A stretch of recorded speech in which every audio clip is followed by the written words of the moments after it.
तुम्ही कुठल्याही एखाद्या कामासाठी खूप कष्ट घेता, खूप मेहनत घेता, पण तरी सुद्धा तुम्हाला त्याचं फळ काही पटकन मिळत नाही. असं तुमच्या बाबतीत होतंय का?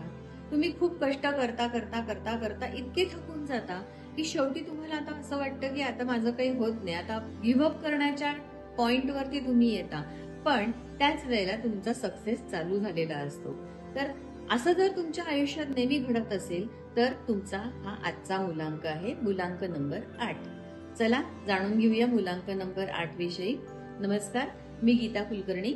सोलफुल कनेक्शन्स विथ गीतामध्ये आपणा सर्वांचं हार्दिक स्वागत करते.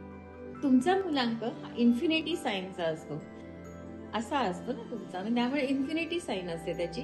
आणि अप्स अँड डाऊन्स तुमच्या आयुष्यामध्ये भरपूर प्रमाणात असतात, पण सक्सेस तुम्हाला मिळत असतो एका सर्टन टाइम पिरियड नंतर, पण तोवर तुम्हाला वाट बघावी लागते. Till then you have to wait. तसंच मुलांक 8 हा शनिप्रधान असतो, त्यामुळे तुमच्याकडनं शनी महाराज प्रचंड प्रमाणात कष्ट करून घेणार आणि तुम्हाला शनै शनै त्याचा इफेक्ट देणार. म्हणजेच काय मित्रांनो, कष्टाविना पर्याय नाही. तुम्हा लोकांना कष्ट हे तुमच्यासाठी आयुष्यात पूर्णपणे ठरलेलेच आहेत, एवढं मात्र कायम लक्षात ठेवायचं. आणि तुम्ही जेवढे कष्ट घ्याल, जेवढं पेशन्स ठेवाल, तेवढं तुमच्या आयुष्यामध्ये सक्सेस हा जास्ती प्रमाणात तुम्हाला मिळणार आहे. आता मुलांक 8 म्हणजे काय, तर तुमचा जन्म 8, 17 किंवा 26 या तारखांना जर झालेला आहे तर तुमचा मुलांक नंबर 8 असतो. तुमचा मुलांक हा ज्ञानाचा पण असू शकतो आणि या ज्ञानाचा तुमची नंबर 3 सारखीच तुमची सवय असते की सतत ज्ञान अपग्रेड करत राहणं आणि त्याच्यातून तुम्हाला आपोआपच खूप सक्सेस मिळत जातो. त्याच्यानंतर हळूहळू तुम्ही पैसा कमवण्याकडेही त्या गोष्टीतनं जाता. फक्त तुम्हाला वयाच्या 35 नंतर तुमच्या आयुष्यामध्ये एक छानपैकी अबंडन्स यायला सुरुवात होते आणि त्यामुळे नंबर 8 हा जो असतो की नाही, तो थोडासा लेट, पण तुम्हाला सक्सेस हा त्याच्यामध्ये मिळतच असतो. फक्त पेशन्स ठेवणं त्यासाठी गरजेचं असतं. आता ही रास शनिप्रधान असल्यामुळे आमच्या न्यूमरोलॉजिकल भाषेमध्ये शनीला नेहमी जज म्हटले जाते किंवा ऍस्ट्रॉलॉजिकल भाषेमध्ये शनीला नेहमी जज असे म्हटले जाते. आता जज हा कधी इमोशनल असून चालेल का, सांगा बरं? त्यामुळे ही लोक कधीही इमोशनल नसतात. ती एकदम तू कर्म केलंस तर तुला फळ मिळणार आहे या कॅटेगरीतली असतात. जर तू गुन्हा केलायस तर तुला त्याची शिक्षाही मिळणारच, या कॅटेगरीमध्ये मोडणारी कायम असतात. त्यामुळे ही लोक स्वतःही कष्ट करत असतात आणि दुसऱ्यालाही कष्ट करण्यात उद्युक्त करत असतात. यांच्याशी आर्ग्युमेंट करण्यात कोणी जिंकू शकत नाही. जज साहेबांपुढे कोणाचं कधी काही चालतं का हो? नाही चालत. त्यामुळे त्यांच्याशी आर्ग्युमेंट करायला कधीही जाऊ नका. तसेच हे लोक एकदम स्ट्रेट फॉरवर्ड असतात. त्यांना जर एखादी गोष्ट पटली नाही तर ते लगेच तुम्हाला सांगून टाकणार. त्याचप्रमाणे त्यांच्यामध्ये अजून एक हे असते, ते थोडेसे जिद्दी स्वभावाचे असतात आणि त्यांच्यामध्ये लहान वयापासूनच ऍडजस्टमेंट करण्याची सवय ही त्यांच्याकडे लहानपणापासूनच त्यांच्यामध्ये भिनलेली असते. त्यामुळे ही लोक कष्ट करण्यात एकदम नंबर 1 असतात. ही लोक थोडीशी जिद्दी स्वभावाची असतात. ही लोक इमोशनल नसतात, प्रॅक्टिकल असतात आणि ही लोक ह्यांच्याशी जर तुम्ही आर्ग्युमेंट केलं तर त्यांच्याकडे काउंटर आर्ग्युमेंट ऑलवेज तयार असतं, एवढं मात्र लक्षात ठेवायचं. कारण ते शेवटी शनिप्रधान, जज प्रधान आणि जज साहेबांसमोर कुणाचं काही चालत नसतं. यांच्या इगोला कधीही धक्का लावू नका आणि ह्यांचा इगो ह्यांच्यासाठी खूप प्रिय असतो.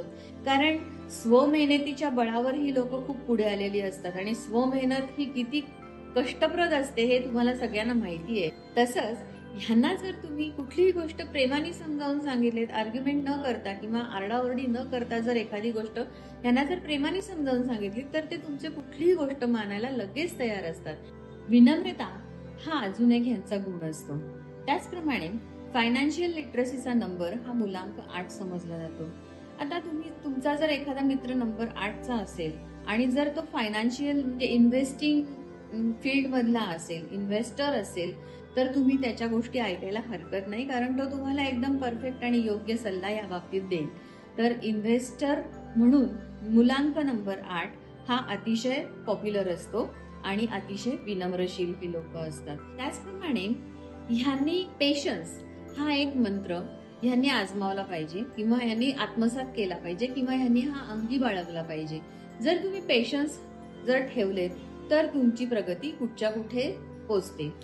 त्याचप्रमाणे मगाशी मी तुम्हाला सांगितलं की हा नंबर हा इन्फिनिटीचा नंबर असतो. इन्फिनिटी म्हणजे काय? 8 अशा सिम्बॉल मध्ये असतो. तर मग त्यांच्या आयुष्यामध्ये always ups and downs with curves. त्यामुळे यांना खूप स्ट्रगल करायला लागतं. कर्व्स म्हणजे कधी ते असे कर्व घेऊन अपला जातात, परत कधी डाऊनला येताना कर्व घेऊन डाऊनला येतात, परत वळण असतं यांच्या आयुष्यात, डाऊनला जाऊन पुन्हा वरती येतात. तर अशा प्रकारे वेगवेगळ्या प्रकारचे कर्व घेत पेशन्स ठेवून ही लोक सक्सेसच्या मार्गाकडे धावतात. यांनी आपली स्वतःची मतं अशी कधीही फिक्स करू नयेत, कारण हे ज्याचा विचार करतात ना त्याच गोष्टी घडायला सुरुवात होतात. आणि म्हणून निगेटिव्ह विचार करणं कधीही या लोकांनी सोडून द्यावं आणि ऑलवेज पॉझिटिव्ह विचार विथ पेशन्स हा फंडा यांनी आजमावायला पाहिजे, असा यांना माझा सल्ला आहे. त्याचप्रमाणे ह्याच्या काही रेमेडीज, कंपॅटिबल नंबर आणि लेस कंपॅटिबल नंबर याकडे आता आपण वळूया. तुमच्या आजूबाजूच्या लोकांमध्ये सक्सेस हा पटापट मिळतोय. म्हणजे समजा की तुमचा एखादा मित्र आहे, त्यांनी त्याच्या करिअरला सुरुवात केल्यानंतर तो पटापट एक स्टेप चढत वरपर्यंत गेला आणि त्याला त्याच्या आयुष्यामध्ये पटापट सक्सेस मिळाला. अशा वेळेला मेहनत करणं न थांबवता मेहनत करत राहिलं पाहिजे. त्यांना जर 2 वर्षात कुठला सक्सेस मिळतोय, तुम्हाला तो 8 वर्षात मिळेल, 5 वर्षात मिळेल, पण तुमचा सक्सेस जो असेल तो त्यांच्यापेक्षा नक्कीच खूप वरचढ असेल. आणि त्यामुळे युनिव्हर्सवर विश्वास ठेवा, तुमच्या कर्मांवर विश्वास ठेवा आणि अशा प्रकारे तुम्ही जर स्ट्रगल करत राहिलात आयुष्यभर तर सक्सेस हा तुमच्याच पदरात आहे, हे नक्की लक्षात ठेवा. तर मुलांका नंबर 8च्या कंपॅटिबल नंबरकडे आणि आपण आता लेस कंपॅटिबल नंबर आणि त्यांच्या रेमेडीज यांकडे वळूया. आता आपण तुमच्या पहिले आज रेमेडीज बघूया, कारण नंबर 8 साठी सगळ्यात पहिले रेमेडीज या खूप महत्वाच्या असतात. तर सगळ्यात पहिली रेमेडी मी तुमच्यासाठी अशी सांगेन की तुम्ही जेवढे काही गरीब असतील दर शनिवारी गरीबाला दान करत चला आणि त्यांचा आशीर्वाद मिळवत चला. त्याचप्रमाणे तुम्ही जे मित्र निवडता ते मित्र तुमच्या फायद्याचे असावेत आणि तुम्हाला सतत व्यवस्थित गाईड करून तुम्हाला सपोर्ट करणारे असावेत, नाहीतर मित्र करू नका.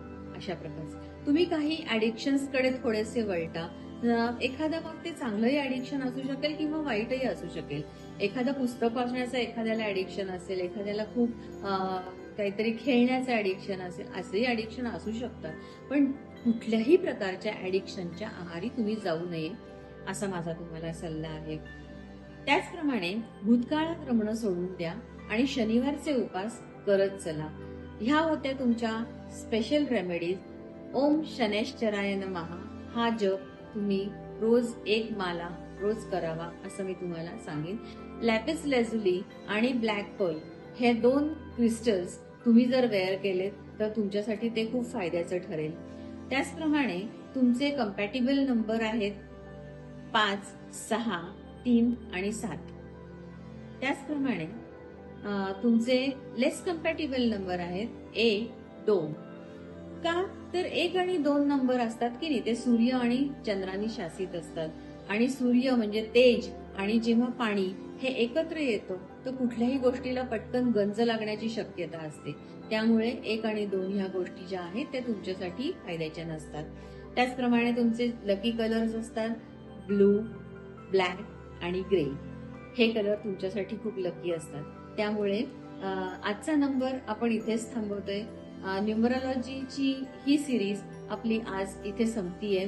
तुम्हाला ही सिरीज खूप आवडली असेल अशी आशा. अजून नवीन कुठला तरी टॉपिक घेऊन मी पुन्हा एकदा तुमच्या भेटीला येईन. पण तत्पूर्वी जाण्याच्या पूर्वी माझा channel soulful connections with Geeta हा लाईक, सबस्क्राईब आणि शेअर करायला विसरू नका. ज्या तुमच्या घरातल्या कोणाचे मुलांक नंबर 8 असेल तर त्यांना हा व्हिडिओ शेअर करायला विसरू नका. धन्यवाद.